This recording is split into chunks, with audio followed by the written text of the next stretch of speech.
Hello everyone, my self Rahul Gunawat. और आज हम बात करेंगे नेक्रोसिस के बारे में।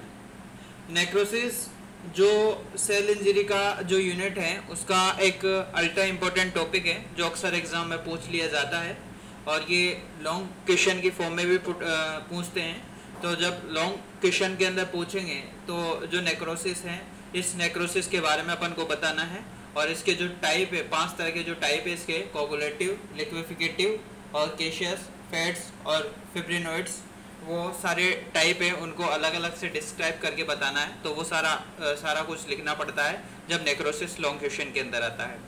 और अगर शॉर्ट क्वेश्चन के अंदर आता है तो अपन नेक्रोसिस को डिफाइन कर सकते हैं और इसके जो टाइप्स हैं उनके नाम और उनके अंदर थोड़ा बहुत लिख सकते हैं। जबकि अगर लॉन्ग क्वेश्चन आया तो उसके अंदर पूरा डिटेल में लिखना पड़ेगा क्वेश्चन।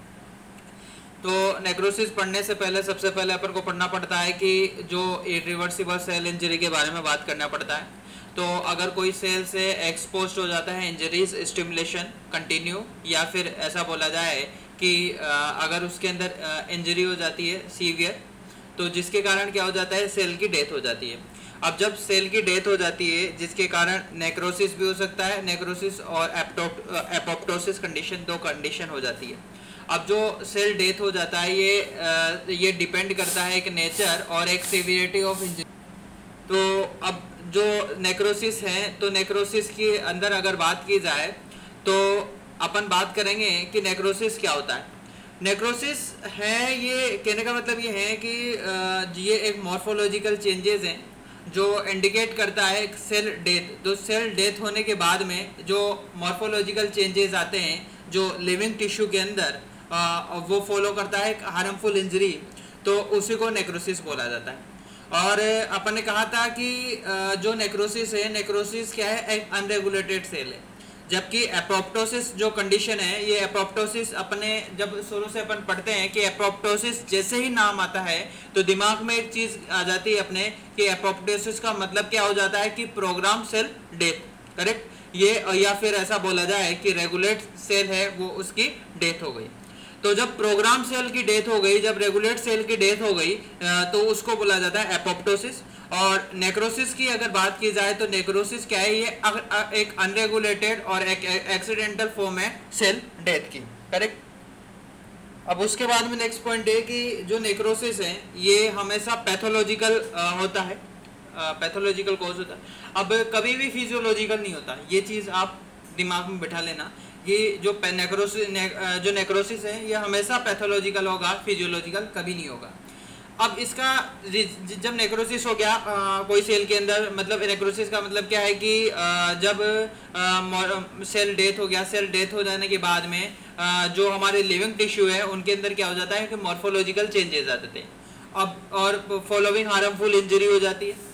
तो कहने का मतलब ये है कि जो नेक्रोसिस है ये इसका रिजल्ट आ जाता है जिसकी वजह से जो एंजाइम एक्टिवेशन होता है वो एक उसका जो एक्शन है वो डिग्रेड हो जाता है। अब कौन से enzyme, nucleus enzyme, phospholipase enzyme और एसेक्ट्रा एंजाइम, वो सारी इसके अंदर क्या हो जाता है, डिग्रेडेशन हो जाता है उन एंजाइम का। अब अपन इसका मैकेनिज्म ऑफ एक्शन देख लेते हैं कि एंजाइम एक्टिवेशन है का जो एक्शन है वो किस तरह से डिग्रेड हो जाता है, वो सारी चीजें अपन मैं बता देता हूँ, आपको ध्यान से देखिएगा। तो अगर सबसे पहले अगर बात की जाए कि फॉस्फोलाइपेज है उसका एक्टिवेशन होता है, और जो हमारी सेल मेम्ब्रेन होती है ये फॉस्फोलाइपेज की बनी होती है जनरली। तो जब फॉस्फोलाइपेज एक्टिवेशन होगा जिसकी वजह से जो सेल मेम्ब्रेन है जो फॉस्फोलाइपेज की बनी है वो डैमेज होगी, और जब वो डैमेज हो जाती है जिसके कारण जो हमारे सेल मेम्ब्रेन जो सेल के अंदर जो कंटेंट हैं वो कंटेंट बाहर लीक आउट हो जाएंगे, और जब वो लीक आउट हो जाएंगे जिसकी वजह से लोकल इन्फ्लामेटरी रिएक्शन हो जाएगी। और जब लोकल इन्फ्लामेटरी रिएक्शन हो जाएगी तो नेक्रोसिस है वो एसोसिएट होगा उस लोकल इन्फ्लामेटरी रिएक्शन के साथ, करेक्ट। उसके बाद में नेक्स्ट पॉइंट की अगर बात की जाए तो न्यूक्लियस एक्टिवेशन के बारे में बात करते हैं। और जब न्यूक्लियस एक्टिवेशन हो जाता है जिसकी वजह से जो न्यूक्लियस है वो उसके अंदर चेंजेस आते हैं। अब जब न्यूक्लियस के अंदर 3 तरह से चेंजेस आते हैं, पिक्नोसिस, कैरियोलिसिस और एक है कैरियोरेक्सिस, करेक्ट। इनके बारे में बात करते हैं, ध्यान से देखिएगा। अगर कैरियोलिसिस की अगर बात की जाए तो नाम से पता चल रहा है कि कैरियो का मतलब होता है न्यूक्लियस और लाइसिस का मतलब होता है डिग्रेडेशन। तो इसके अंदर जो न्यूक्लियस होता है वो न्यूक्लियस पूरी तरह से कंप्लीटली डिग्रेडेशन हो जाता है न्यूक्लियस का एक स्मॉल पार्टिकल्स के अंदर या एक पाउडर फॉर्म के अंदर। तो जब न्यूक्लियस पूरी तरह से डिग्रेड हो जाएगा तो न्यूक्लियस तो दिखेगा नहीं सेल के अंदर, करेक्ट। तो जब वो दिखेगा नहीं तो उसको गोस्ट न्यूक्लाई भी बोल देंगे अपन, मतलब दिखेगा नहीं ना तो उसको अपन गोस्ट न्यूक्लाई भी बोल देते हैं।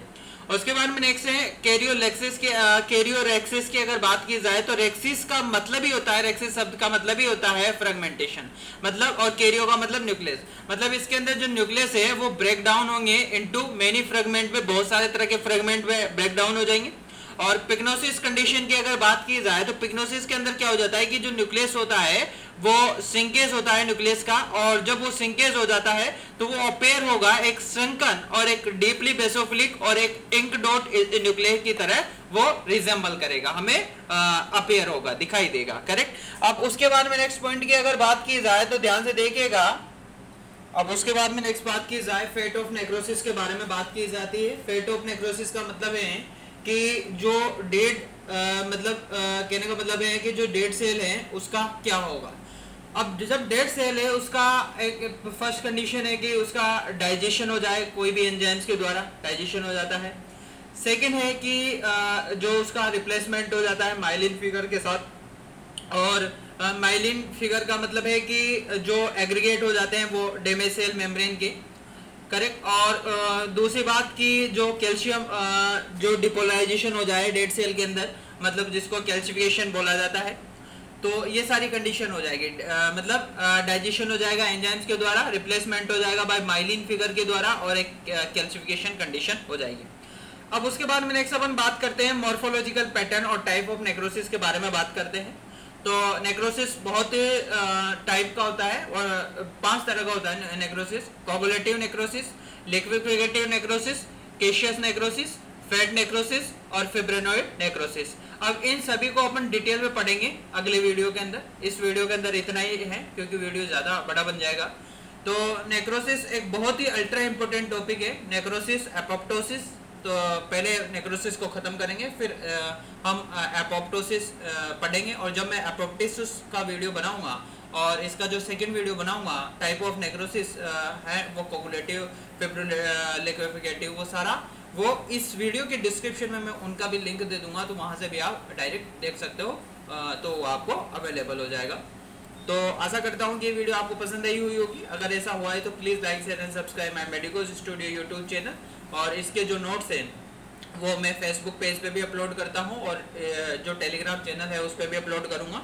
दोनों का जो लिंक है वो वीडियो के डिस्क्रिप्शन में आपको मिल जाएगा, वहाँ से आप चेकआउट कर सकते हैं। और नीट पीजी के लिए जो क्वेश्चंस के लिए आप जो मेरा टेलीग्राम चैनल्स हैं उस पर ऐड हो सकते हो, तो वहाँ उसका भी जो वीडियो के डिस्क्रिप्शन में मैं लिंक दे दूँगा, वहाँ से आप देख सकते हो। तो वहाँ आप जब ऐड हो जाते हो उसके अंदर, तो डेली मैं क्वेश्चन पुटअप करता हूँ जो और MCQ, तो वो आप देख सकते हो। Thank you.